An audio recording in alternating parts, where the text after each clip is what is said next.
एक तरफ ODI series के लिए टीम इंडिया की घोषणा होने वाली है, महज कुछ घंटे बचे हैं अनाउंसमेंट के, और उससे पहले जो है कई तरह के कयास ये लगाए जा रहे हैं कि भाई कुछ ऐसे खिलाड़ी हैं जो घरेलू क्रिकेट में बहुत अच्छा प्रदर्शन कर रहे हैं, उनके बल्ले से रन खूब ज्यादा निकल रहे हैं, इसके बावजूद अगर वो प्लेइंग 11 का हिस्सा नहीं बन पाते हैं तो क्या भाई मतलब उनकी किस्मत खराब है, वो साजिश का शिकार हो रहे हैं, क्या कुछ और ही फैक्टर्स है जो वहाँ खेल रच रहे हैं? दिनेश, मतलब असली वजह क्या है?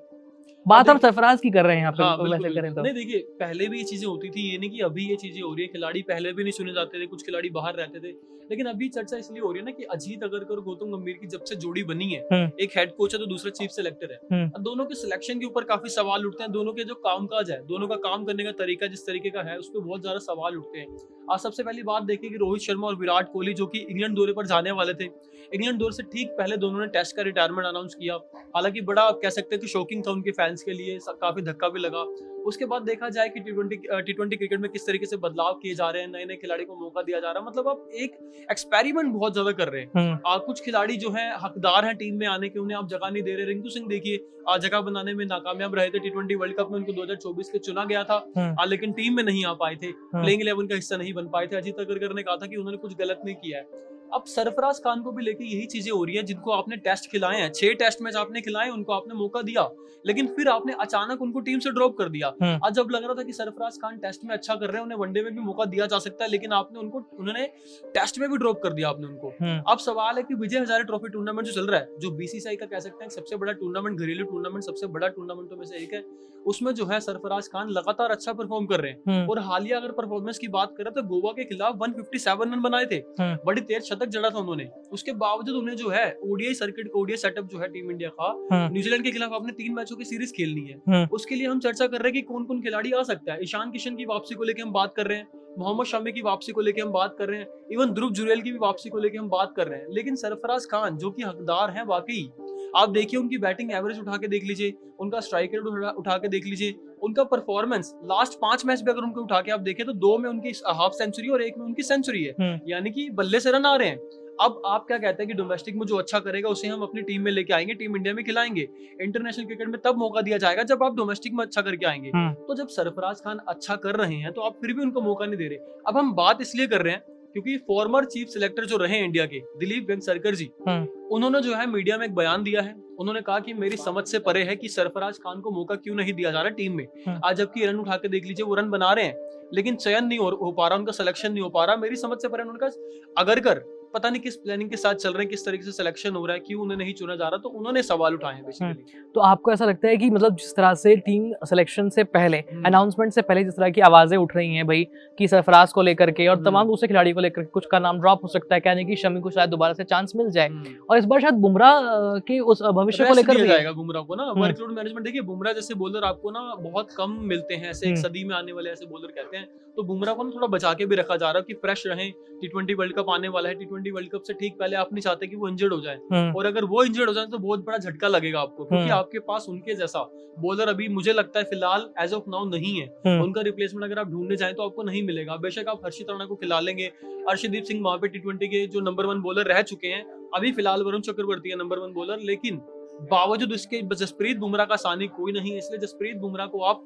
वर्कलोड मैनेजमेंट के चलते एक पॉलिसी है कि जसप्रीत बुमराह को जो है रेस्ट दिया जाएगा। उसके अलावा हार्दिक पांड्या भी मुझे लगता है इस सीरीज के लिए रेस्ट करेंगे। वनडे सीरीज जो है टी20 सीरीज में दोनों खेलेंगे, क्योंकि टी20 सीरीज के लिए इसलिए खेलेंगे वो क्योंकि टी20 वर्ल्ड कप होने वाला है। अब आपको वर्ल्ड कप की तैयारियों के लिए मैचेस तो खेलने पड़ेंगे, आपको मैच गेम टाइम चाहिए, तो वहां पे आप लेके आएंगे। लेकिन यहाँ पे अगर और खिलाड़ियों की बात करें जिन्हें मौका नहीं मिल रहा है, ऋतुराज गायकवाड़ इसमें आप कह सकते हैं, उसके अलावा तिलक वर्मा आपके ऐसे खिलाड़ी हैं जो कि टी20 में अच्छा कर रहे हैं लेकिन वनडे में उनको चांसेस इतने नहीं मिल रहे हैं। उसके अलावा बात कर लें कुलदीप यादव वगैरह, ये सारे हैं, इनको हालांकि वनडे में आप मौका देंगे, लेकिन कुछ खिलाड़ी ऐसे ही यंग प्लेयर्स, देवदत्त पडिक्कल की बात हो रही थी कि उन्हें आप मौका दीजिए, वो भी अच्छा करके आ रहे हैं पीछे, उनको भी नहीं शायद मौका ना मिल पाए, क्योंकि 11 ही खिलाड़ी आपको चुनने प्लेइंग 11 में तो 11 खेलेंगे, बेशक आप 15 की टीम चुन लेंगे, लेकिन मुझे लगता है ये टीम जो वर्ल्ड कप होने वाला 2027 का, उसको देखते हुए, उसको ध्यान में रखते हुए चुनी जाएगी ये टीम। लेकिन आपको नहीं लगता कि थोड़ा सा टीम सिलेक्शन या अनाउंसमेंट भी थोड़ा सा डिफिकल्ट होने वाला है, क्योंकि भाई यंग ब्लड भी रखना है और साथ ही साथ रोहित और विराट भी रहेंगे, एक्सपीरियंस भी वाले भी रहेंगे, और यंग ब्लड तो बहुत ज्यादा है ना, और अगर हम किसी का नाम ड्रॉप कर देते हैं तो फिर सवाल उठने लगते हैं। बिल्कुल बिल्कुल। तो सिलेक्टर्स के ऊपर एक्स्ट्रा प्रेशर नहीं होगा इस बार? देखिए ट्रिकी हो जाता है बड़ा ना, ये चीज आप सही कह रहे हैं कि मतलब यंग प्लेयर ना इतने सारे हो गए ना कि आप सोचते हैं कि किनको मैं आपको बता दूं, हमारे यहाँ पे टैलेंट इतना है कि आप तीनों फॉर्मेट में अलग अलग टीमें भी बनाए ना तो फिर भी हमारी टीम खेल जाएगी। तो ये है कि टैलेंटेड प्लेयर्स हैं, यंग प्लेयर्स हैं, आप किस तरीके से मौका देंगे। लेकिन एक अच्छी चीज और मैं बताऊंगा आपको, मोहम्मद कैफ जो कि फॉर्मर इंडियन क्रिकेटर है, उन्होंने बड़ा अच्छा सवाल उठाया है हमारे डोमेस्टिक क्रिकेट के ऊपर। उन्होंने कहा कि मैं इन दोनों देख रहा हूँ कि विजय हजारे ट्रॉफी में ना शतक बहुत तेज लग रहे हैं, मतलब शतक तो आप हर दूसरे मैच में देख रहे हैं और बड़ा तेज शतक देख रहे हैं, लेकिन जो बॉलर्स हैं वो आपको नहीं देख पा रहे कि आप हावी रह रहे हैं। बॉलर्स तो कह रहे हैं कि सिर्फ हम क्या बैट्समैन ही प्रोड्यूस करेंगे, क्या हमें डोमेस्टिक क्रिकेट से सिर्फ बल्लेबाज चाहिए, आपको बॉलर नहीं चाहिए? ये ऑलराउंडर हो। अच्छा सवाल उठाया उन्होंने। मुझे लगता है कि कहीं ना कहीं इस पर ध्यान देना चाहिए, क्योंकि जिस तरीके से सेंचुरीज लग रही हैं, 350 रन बन रहे हैं और वो चेज भी हो रहे हैं आयुष। 350 रन बनना कोई बड़ी बात नहीं, लेकिन वो चेज भी हो जाए सेकंड इनिंग में, वो बड़ी बात है। तो मुझे लगता है कहीं ना कहीं ये भी सवालिया निशान है कि आप बॉलर्स पे भी ध्यान दीजिए, ऑलराउंडर्स भी आपको चाहिए, क्योंकि गंभीर का जो मानना है कि ऑलराउंडर्स आपकी टीम में जितने ज्यादा होंगे वो आपके लिए बेनिफिशियल रहेगा, क्योंकि आप बॉलिंग भी आपके पास ऑप्शन रहेगा, बैटिंग में भी ऑप्शन रहेगा। तो आपको सारी तरीके से मतलब सभी डिपार्टमेंट्स में जो है पूरा निगरानी रखनी पड़ेगी, देखना पड़ेगा, उसी हिसाब से आपको सिलेक्शन करना पड़ेगा। और सरफराज के अलावा आपको क्या लगता है कि किस और, जैसे हमें शमी तो आ ही रहे हैं, ऐसा दावा किया जा रहा है, हम कंफर्म नहीं कह रहे, शमी की वापसी की पूरी उम्मीद जताई जा रही है, और सरफराज आ भी सकते हैं, नहीं भी आ सकते हैं, मतलब उनके लिए आवाज उठ रही है कि भी उनको भी सिलेक्ट कीजिए। तो ऐसा शमी जैसा या सरफराज जैसा कोई और नाम आपके ध्यान में आ रहा है? नहीं, ध्रुव जुरैल वगैरह हैं देखिए, और उसके अलावा मैंने आपको कहा तिलक वर्मा है जो ओडीआई सेटअप में नहीं है, इतना उनको नहीं गिना जाता है। उसके अलावा काफी प्लेयर, ऋतुराज गायकवाड़ की बात कर लें, ऋतुराज गायकवाड़ को आपने मौका दिया लेकिन ज्यादा मौके नहीं दिए उन्हें। वही बात है कि प्लेयर कोई 1 या 2 मैच में नहीं चलता तो उसे बाहर कर दिया जाता है, ड्रॉप कर दिया जाता है, वो इस वजह से क्योंकि कंपटीशन बहुत ज्यादा टफ है इस समय। जो इंडियन क्रिकेट में आप देखें कि खिलाड़ी है, इतने खिलाड़ी हो चुके हैं आईपीएल की वजह से। आईपीएल में जो अच्छा कर जाता है वो इंडियन टीम में उसको जगह मिल जाती है बड़ी आसानी से। इसका जीता जाता है उदाहरण जो है आपके हर्षित राणा है, जो कि केकेआर के लिए बहुत अच्छा करके आए, उन्हें सीधा चैंपियंस ट्रॉफी खिला दी गई, उसके बाद एशिया कप खिलाया गया, यानी कि उसे आपने बैक टू बैक टूर्नामेंट खिला दिए, बड़े वर्ल्ड लेवल पे आपने टूर्नामेंट खिला दिया। यानी कि आईपीएल ऐसा प्लेटफॉर्म है यंग प्लेयर्स के लिए, वहां पे अगर आपने परफॉर्म कर दिया तो आप मुझे लगता है टीम का हिस्सा बन सकते हैं। अभिषेक शर्मा भी उसका उदाहरण है, एग्जांपल है, आईपीएल में अच्छा करके आए थे, उन्हें भी टीम इंडिया में मौका मिल गया। बिल्कुल। तो वैसे हम लोगों ने ये जो पूरा सिचुएशन चल रही है, इससे पहले अपने व्यूज जो है आपके सामने रख दिए हैं। इसके अलावा मीडिया में जो तमाम तरह की बातें चल रही हैं, एक्स क्रिकेटर्स क्या कह रहे हैं, वो भी आपको बता दिया है। आप इस पूरे मुद्दे पर क्या सोचते हैं, किसका नाम ड्रॉप हो सकता है, कौन सेलेक्ट हो सकता है, अपनी राय कमेंट सेक्शन में लिख करके भेज दीजिए और देखते रहिए कड़क। मेरा नाम है आयुष, मेरे साथ दिनेश। धन्यवाद।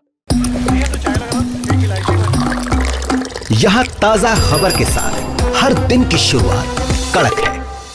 आमने सामने बैठ रखते हैं बात पूरे दम से, आराम से चर्चा होती है बेधड़क। यहाँ किस्से कहानियों में बोल सरल और अंदाज बेहद कड़क मिलता है। जीने में एक तेवर है जो आता है सही ज्ञान जानकारी और उससे कमाई कड़क नोट से। इधर मौके पर चौका नहीं छक्का लगा जलवा दिखाते हैं। कड़क क्रिकेट से अपने रोमांच को जो बढ़ाते हैं। यहाँ की हर बात का मिजाज एक है, मिजाज कड़क। आपका अपना YouTube चैनल कड़क, लाइव बेधड़क।